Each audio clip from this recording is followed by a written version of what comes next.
Dito sa Papa Dudut Stories, ikaw ay hindi nag-iisa.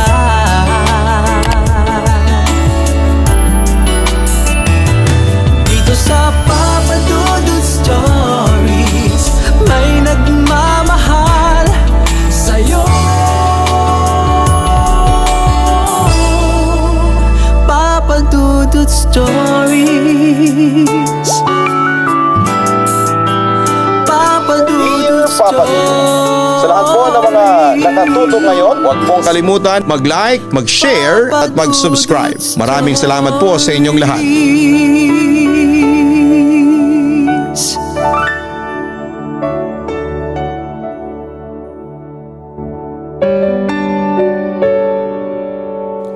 Isang magandang gabi sa iyo at sa lahat ng bumubuo ng iyong vlog at programa sa radyo, lalong-lalo na sa internet.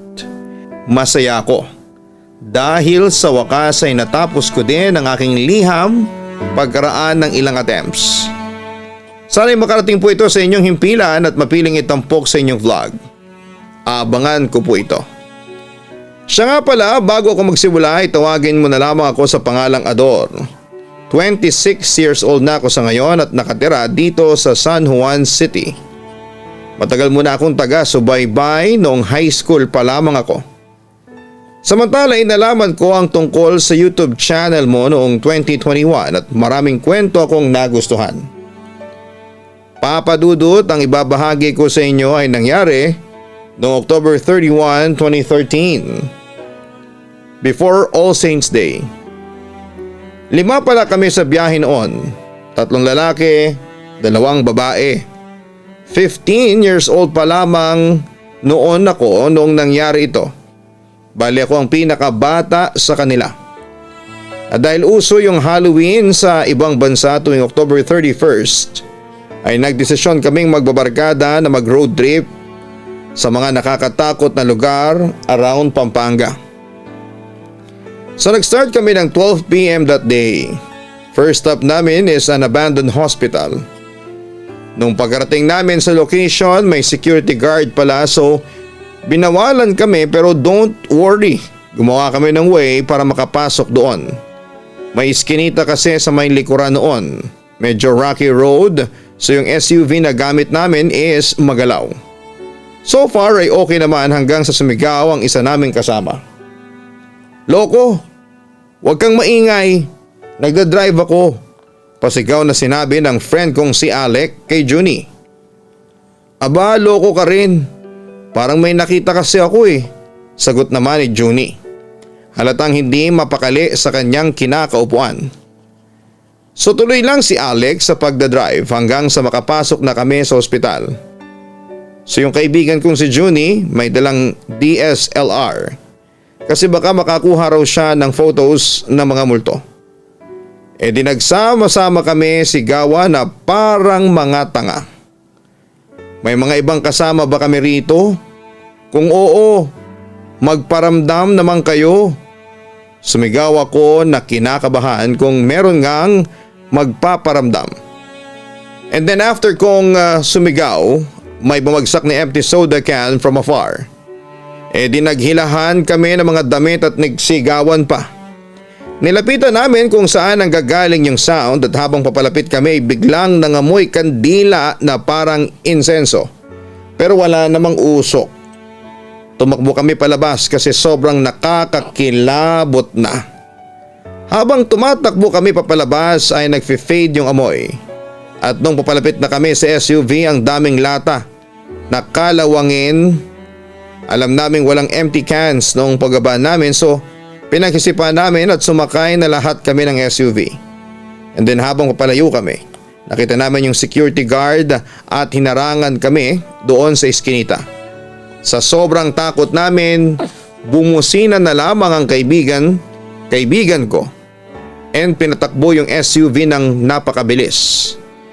And then maririnig mo ang sigaw ng security guard na galit na galit. Pagkalabas namin ng area na yon ay nagpark kami sa pinakamalapit na McDonald's at nagtinginan lamang. Parang ayaw ko nang sumama sa Manila. Ayaw ko na. Sabi ng isang kasama naming babae na si Ashley. Hala girl, wag kang ang KJ, madalan lang to eh. Sagot naman ni Junie sa kanya. So pumayag siya na sasama pa rin siya. Next location namin ay sa isang sementeryo pero yung ine-expect namin na mas nakakatakot kasi nga sementeryo. Pero hindi nangyari. Kaya nag-decide na lamang kami na umalis. Nagsayang lamang kami ng 1 hour doon. Samantala 4:30 PM nang dumaan kami ng SM para bumili ng snacks. Kasi naubos na yung binili namin. Mula Pampanga bumiyahe kami ng 3 hanggang 4 na oras para lamang makarating sa aming susunod na destinasyon, ang Balete Drive. Nagtanong-tanong kami ng directions kasi hindi pa uso ang GPS noon sa kotse. So lahat ng tinanong namin either natatawa sila or binabawalan kami. Lalo na't 9 PM na yon na malapit ng mag-alas 10. Sobrang nahilo kami sa daan pero nakarating kami. Habang papalapit kami ay may nagbabantay na matanda so deadma lang namin kasi halatang buhay naman. Tapos nung nakalayo na kami, nakatayo lamang siya at sumisigaw. Sobrang empty ng road that time. Sobrang dilim at makikita mo lang yung daan at mga puno na naiilawan ng headlights. Samantala may narinig kami ni Alex na kumakanta sa likod. Inakala naming si Ashley lamang yon kaya nagpatuloy lamang sa pagmamaneho. Mamaya ang kaunti ay may kumalabit sa balikat ko. Bakit? Tanong ko nang lumingon ako sa backseat. Anong bakit? Nagtatakang wika pa ni Rod. May kumalabit sa likod ng balikat ko. Ang tulis ng kuko eh, ang sabi ko. Walang kumakalabit sa iyo, ang sabi pa ni Rod. Dahil dito ay nagpasya na lamang akong baliwalain ang lahat. Kaso papadudot. Muling naulit ang pagkalabit sa akin and this time ay parang bumaon na yung kuko sa balat ko. Ano ba? Sino ba yung kalabit ng kalabit sa akin? Galit kong wika. Wala talagang kumakalabit sa iyo. Nananahimik kami dito, sagot naman ni Junie. May kumakalabit talaga sa akin. Ang bigat ng daliri tapos parang matulis pa ang kuko. Reklamo ko. Maniwala ka sa amin, Ador. Walang gumagawa niyan sa iyo, ang sabi pa ni Rod. Dahil sa mga nangyari, nagpasya na lamang akong wag na lamang sumandal sa aking upuan at sumilip na lamang sa mga lugar na dinaraanan ng sasakyan namin. Samantala papadudot nang makarating kami sa paliko ay nakaramdam ako ng kaunting takot. Wala naman akong third eye nang biglang may shadow na tumawid sa harapan namin na kitang-kita naming lahat. Pumreno ang kaibigan ko at medyo kaming lahat ay nauntog. By the way, ako ang nasa front seat and 3 sa likod kaya kitang-kita ko talaga yung anino. Nakita niyo yun? Tanong pa ni Alex. Oo, pero tulog ata si Ashley, ang sabi pa ni Junie. Tulog narinig ko na nagsasalita siya kanina. Tanong ko. Baliw, kanina pang tulog yan. Matutulog na lang daw siya kasi natrauma siya kanina sa abandoned hospital. Sabi ulit ni Junie na sinang-ayunan ng isa pa naming kasama na si Rod. Narinig ko nga rin siya na kumakanta ngayon lang. Gisingin mo nga, ang sabi pa ni Alex. Walang kumakanta sa amin dito pero sumisipol. Meron akong narinig dyan sa harapan, sagot pa ni Rod. Walang sumisipol sa amin at saka alam niyo namang hindi kami marunong sumipol. Nakita ko naman ang takot sa mga mata ni Rod.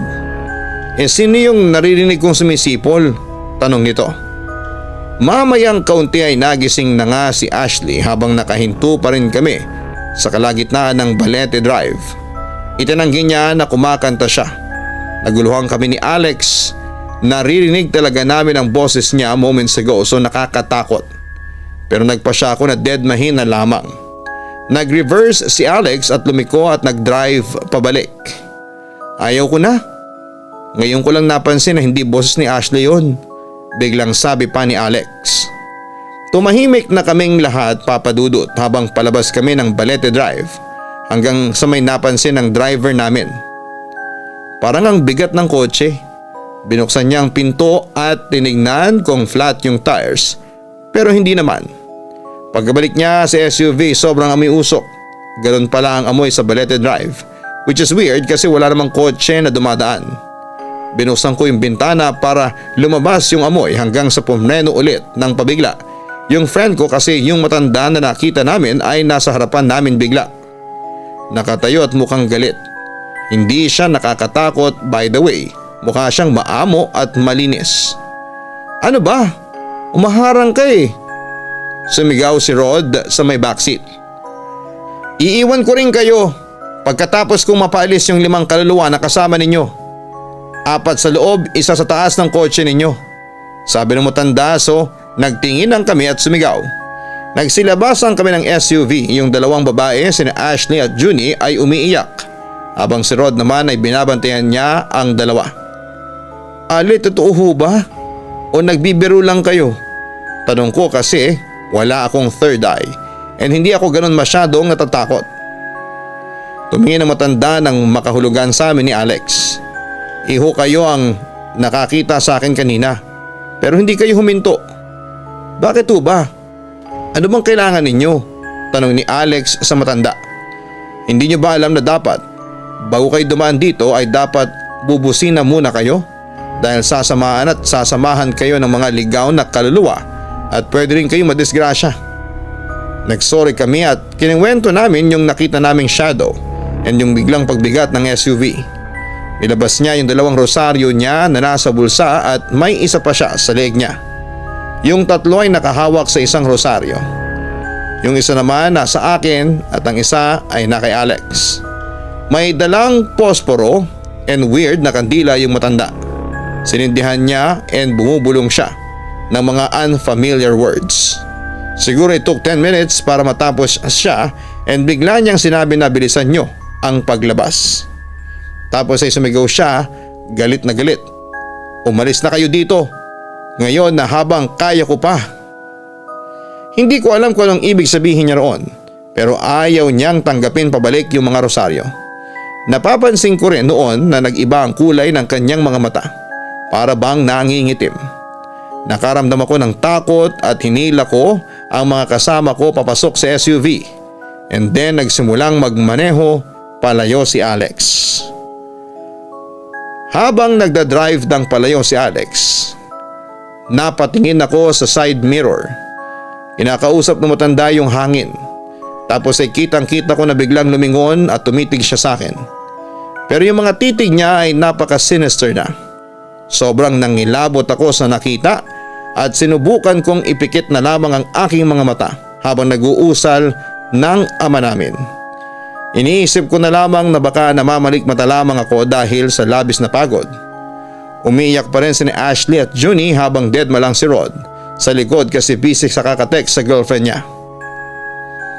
Gumaan na, sabi ni Alex. Sobrang putla na mukha niya at medyo naluluha. Umiiyak ka? Tanong ko. Pero hindi siya sumagot hanggang sa papalapit na kami sa entrance ng Balete Drive. Pumreno siya ng maraming beses and nagsorry siya na naiiyak. Tapos ako ay naguguluhan. Bakit ang weird ng kinikilos niya? Nung nakalabas na kami bigla siyang nagsalita. Nawala na yung matanda. Alam ko kanina pa, hindi ba? Sumagot ako. Wala ka kasing third eye eh. Ako kasi nakita ko kung sumunod pa rin siya sa atin. Hindi mo ba nakita yung matanda na bigla na lamang lumitaw sa harapan kaninang palabas na tayo? Tanong niya. Huwag kang nananakot ng ganyan. Ayaw ko ng ganyan. Sagot ko. Hindi nga Ador. Nalilito ako kung buhay siya o hindi. Nasa inyo pa ba ang mga rosaryo? Hinila ko yung bag sa likod and tinignan kung nandun pa pero wala na. Doon ako nag-start mangilabot, papadudot. Wala na. Tapos ay ngumiti siya bigla tapos ay sumigaw ng ayoko na. Huwag na natin gawin ulit ito. Tumahimik kaming lahat at nag-drive siya ng tahimik. Walang kumikibo hanggang sa makarating kami ng Pampanga muli. Mag-alauna na kami nakauwi lahat. Nung ako na lamang ang bababa, buwaba rin siya. Make sure na magdasal ka bago ka matulog. And last Halloween experience na natin yon. Ayaw ko nang ulitin. And then kinutungan niya ako and nagtawanan kami.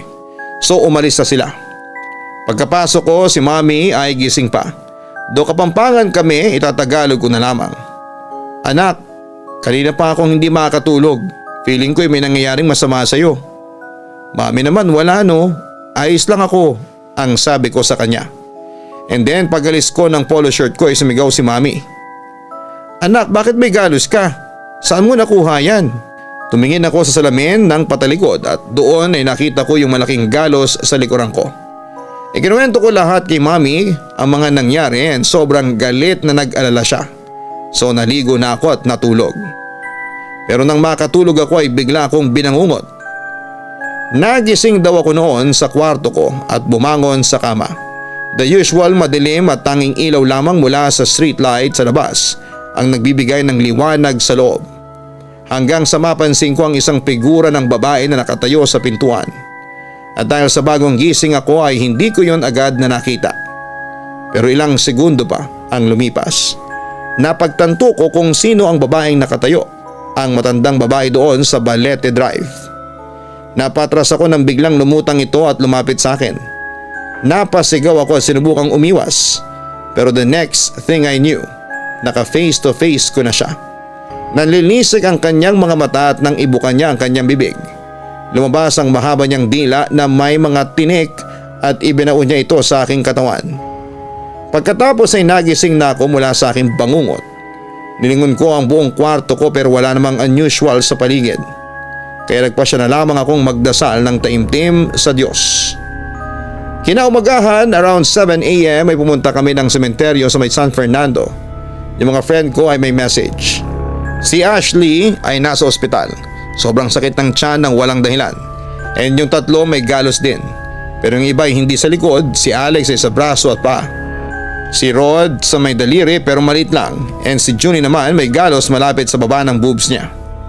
And the week after ay nakita-kita ulit kami para pag-usapan lahat. Ang pinag-usapan namin na hindi na namin gagawin muli ang road trip na yon.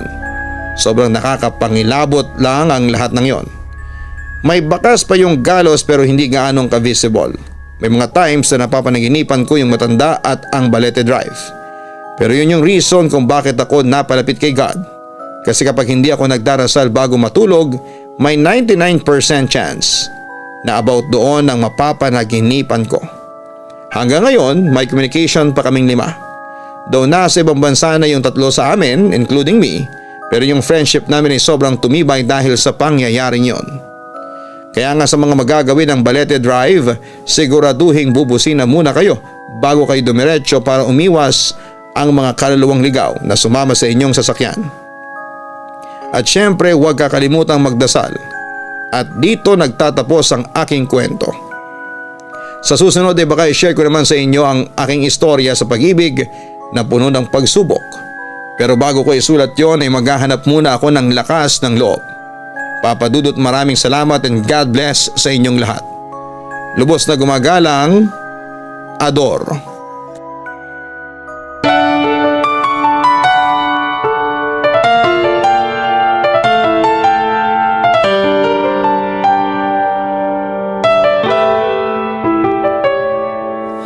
Ang buhay ay mahiwaga, laging may lungkot at saya. Sa Papa Dudut Stories, laging may karamay ka.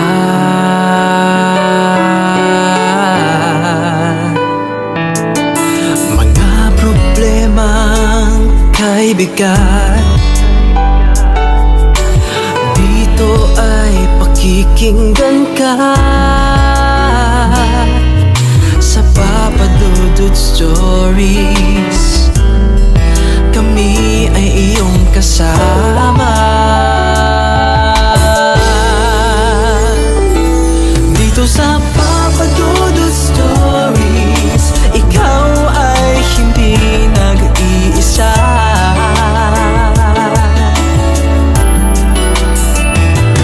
Dito sa Papa Dudut Stories, may nagmamahal sa'yo. Papa Dudut Stories, Papa Dudut Stories,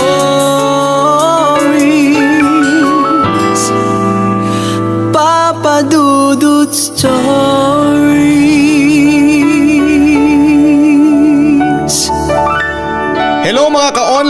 po ang inyong si Papa Dudut. Huwag kalimutan na mag-like, mag-share at mag-subscribe. Pindutin ang notification bell para mas maraming video ang mapanood ninyo. Maraming salamat po sa inyong walang sawang pagtitiwala.